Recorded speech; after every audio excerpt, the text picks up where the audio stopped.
Hello and welcome everyone, I am Madals and welcome to another StarCraft 2 England cast, and today we are yet again looking at Heart of the Swarm. So whoop whoop, I'm really excited. Of course we do have the red Protoss player, Pughy, of course someone I have cast with oh so often, and in the bottom position we do have Liquid's TLO, the blue Zerg player, so that does of course mean this is going to be a PvZ, and yeah, Pughy adequately pointing out that he was the gingerhead dude at I-47, TLO being like, yeah, of course I remember.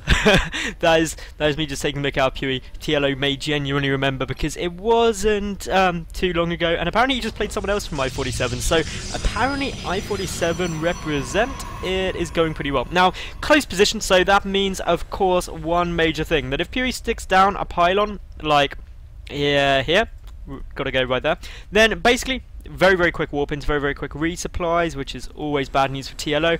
TLO also can lob infested terrans over here, not that he may. Being Heart of the Swarm, we may see some new units. I don't know if Pughy, I know he's been playing a stupid amount of Heart of the Swarm, and I say stupid in the nicest possible way. He is absolutely dedicated like a boss, and yeah, he's in Grandmaster, he's playing people like TLO. I've cast another game of his today, which I think I'm going to release at the same time, so you can check my channel, it is against TSL Hyun. So he's playing some proper top-notch players as well. So yeah, looking forward to seeing how this all goes. Now, TLO, as we're seeing, more and more pros are moving over to Heart of the Swarm. The reason being is the release date getting ever closer. Lots of murmurings that, hey, are we going to be doing a quick switch over? And of course, we've got the relative thinking, in my opinion, that some of the pros who maybe aren't real top A-lister pros in Wings of Liberty are looking to switch over slightly sooner, perhaps before maybe some of the Koreans do, some of the real top-notch people do, so that they've got that slight advantage in the early few months and really can get ahead of the learning curve, which is good thinking in my opinion. Anyway, TLO, he went hatch before pull, which is quite interesting. Against a Protoss player, you nearly always see a Zerg go pull hatch, which is just safer. It means you've got the Zerglings out, the Queen out, you're a bit safe from cannon rushing, etc. So we'll wait and see if that happens. Pughy not the sort of player to do that, but of course TLO doesn't know that, so yeah, all looking fairly normal. TLO getting ready to take his third base, really early third base if he takes it now. Oh my goodness, that was a ridiculously early third. That came down to like 335. That is sick, that is absolutely crazy. Anyway, we should probably talk a little bit about potential strategies as well. Pughy, air toss in Heart of the Swarm is really strong, basically. It's quite a big commitment though. Tempest and Oracles, of course, well, Oracles give great harassment potential. Tempest give that long range siege you need, mixed in with some carriers, they can be exceptionally strong. Zerg players actually have an okay time against it though. While Fungal Wraith may not be super strong, we are seeing Corruptors get really quite potent indeed. Other things that can be really good as well is Vipers for a start. Viper Swarm Host is a really good late game composition with a few roaches mixed in just to allow for the Abduct, the Swarm Host, to do some great damage. We're also seeing Swarm Host in general be used quite effectively, but Swarm Host becoming a really big commitment for a lot of Zerg players that they don't feel they become effective until you get them in relatively high numbers. So it is a big commitment, and I like them in the sense that it does give an alternative to infestors. The downside though is it makes you vulnerable to air, which is one of the reasons why we're seeing Protoss players really favour that air style play. So I'm interested to see whether Pughy does go for that or what strategy he goes for overall. Anyway, we've got the two queens on their way out at the moment, so this is all to be expected. The third hatch already up. Now that is exceptionally early, as I'm sure you are all aware. And yeah, Overlord coming in, scouting, sees 2 gas, that's perfectly normal. Second 2 gas aren't up yet. TLO probably won't grab a gas until roughly about another 10 supply. He may get in a bit earlier. Basically anywhere between now and the next 10 supply is fine. There we go, so 2 gas goes straight away down. We do have the probe in, scouting all very nicely, so that is all good at the moment. What else have we got going on? Not too much is the answer. Very little is happening, which is normal at this stage of the game. We've got the +1 ground weapons coming down, and yeah, that is really pretty much it. So let me use this time to remind you all to make sure you like this video, because that of course does me a huge favour.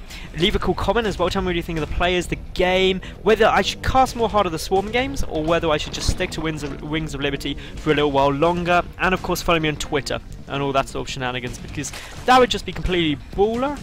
and it would be great. So yeah, please do. Anyway, Zealots staying in the middle line, just making sure that's safe. We've got the robotics facility coming down. That is all very, very nice on its own because, again, Robo gives you options. It gives you 1, a Mortar Sentry all-in, 2, Teching, 3, War Prism, Sentry drops into the main. You've got options, basically, and options mean that the Zerg player can't overcommit to anything because they have to be prepared for any and all that could be hitting. Now, looking at the work count, 42 to 48, so that is all fairly nice. We do have the Rotron and Evolution Chamber on their way down, as well as the lair timing coming, and apparently you can't click on an upgrading building. That is quite interesting. Everything else, like if I click on a creep tumor, it'll show me that, or if I click on roaches or war prism, it takes you straight there, but upgrading lair and hive, you can't click on, which is just a little thing that I kind of know. Now, this Overlord is going to scout out some of the important information, sees that there is that robotics facility, sees that there is something researching from the Forge. However, there's no way for TLO to know whether that's a War Prism or an Immortal. And with the +1 as well, it does leave open the option of an Immortal Sentry all-in, which is of course a threat. Now, this is something that we never would have seen really in Wings of Liberty, the Hydralisk Den. And the reason we're seeing this so much is because of course of the fact that there is a speed upgrade for Hydras, and I'm not sure which patch this is on. So we'll wait and see on the timings and different tech requirements of various things soon. But yeah, looking here, the Overseer just getting a little bit of scouting information. I don't think he spotted the War Prism, but there's good Overlord placement. We do have the Overseer here, the Overlord down here, so it should get spotted quite comfortably now. But the Overseer moving out at a critical time to go and scout some more information. Roach is coming over, so they are straight away going to be a bit of a threat. We do have the Mothership Core on the way out for Pughy, so that's going to help him defend if it does get out in time. Again, just a little bit of extra firepower. Meanwhile, War Prism coming down, the drop is going to hit. There's no units here to defend at all. That in itself is a bit of a problem because we could see some good damage done. The force field there ready. We should see another wave of Warpins come down at some point soon. A good surround of the drones on pretty much everything at the moment. We've got a Immortal coming in behind this, and well, the Queen trying to get focused. The Sentry has died. The Queen gets away perfectly safely. We had something get knocked down there. Meanwhile though, some Zealots coming into the third base as well. They do manage to pick off the Queen. That is a big win in itself. Looking here, you can get the Hydra speed upgrade now at lair rather than hive, which is a good improvement, and that's why I was saying about which patch it was on. But yeah, we've got the roaches chilling up here. We've got third base trying to be taken by Pughy, who quickly cancels when he sees everything down there. Meanwhile, the Mothership Core just chilling quite happily. Of course, one of the big things is the Photon Overcharge allows the Nexus to become a massive siege cannon, and that really does help with your defense. So far though, and very interestingly I must say, TLO is choosing not to get this Evolve Muscular Augments, because that does make the Hydra so much quicker off creep, which makes them engage a lot better. But so far he's got no reason to panic because he hasn't seen... There we go, it's upgrading now, so that's good. What's the official description? It moves 25% faster off creep, for those of you who don't know. Yeah, so this is all good. There's no sign of Robotics Bay yet for Pughy. As I say that, he chucks it down. That's really the big threat you have with Hydra, is that what if you get Brain Freeze, Colossi out? They get shredded quite nastily. But generally speaking, it's all looking okay. That War Prism is going to take a good bit of damage, which should get away fine. There we go. So that is all nice. Meanwhile, we do have the +2 missile attack. We don't have the +2 carapace starting yet, but I'm sure it'll be up soon. Meanwhile, the War Prism chilling here sees that is taking an awful lot of damage, and the Warlock coming down. We've got more photon cannons coming down, but very few units actually. Only 3 Immortals now, but they are very, very far out of position, which means TLO could potentially do some nice damage. He's waiting for that speed upgrade, the muscular augments, so yeah, any second now. Meanwhile, the infestation pit coming down, allowing swarm hosts, infestors. I'm guessing we're going to see swarm hosts if we see anything. Infestors have really fallen out of favour, and part of the reason for that is they've had a lot of changes. Their fungal growth is now a projectile, for those of you who haven't been following the beta changes, but as a result, especially with the beta servers being slightly laggy according to a lot of people, it makes hitting that projectile very, very difficult, which is why we're seeing some interesting new strategies out of Zerg. But here comes a bit of aggression. As you can see, those Hydras are lightning quick now, which is brilliant, of course, for all of those Zerg players out there who want to play with Hydras. Meanwhile, we've got some Zealots warping in, sees the drones. That, of course, immediately reveals that there was a base up here. The third base could take a little bit of damage here. These Zealots are 1-1. We do have extended thermal lance and the Colossi about to come out, but well, straight surround on the Queen, because if you pick off the Queen, you really hurt production. But as we can see, TLO quickly setting some rally points. The Hydra's wrecking gateway units so well. Their damage output is huge. Meanwhile, a good force here, good creep spread coming down. We've also got a little warp in down here. We've got a handful of zealots coming down, but the problem is they're not going to be able to do too much when there's roaches here. The roaches are 1-1 as well, so they're going to do some nice damage. I'm not quite sure where the rest of those zealots are going. They clearly did not get the memo that that is where the base is when they ran past it. Anyway, looking here, we do have the Colossus up, we do have the extended thermal lance coming down, as well as +1 shields, and that's coming down so early because there isn't a Templar Archives at the moment, which means +2 can't start. Now, this is the interesting thing, Vipers are en route. Now, the other thing with Vipers is apparently they no longer require a Spire. I'm sure they required a Spire before. Perhaps I have completely missed the memo, but this is really a very, very common late game composition for Zerg now, is you go Roach, Hydra, Viper, and the reason the Vipers are so critical is due to their abduct ability, so you can grab these Colossus, pull them into your Roach Hydra army, where they are quickly focused down, and then you're left with gateway units, and those gateway units are incredibly weak to Roach Hydra. So all in all, it's a very thought out strategy. We do have the Twilight Council down. We are, well, about to come down anyway, so that means the +2 upgrades can get started for Pughy shortly.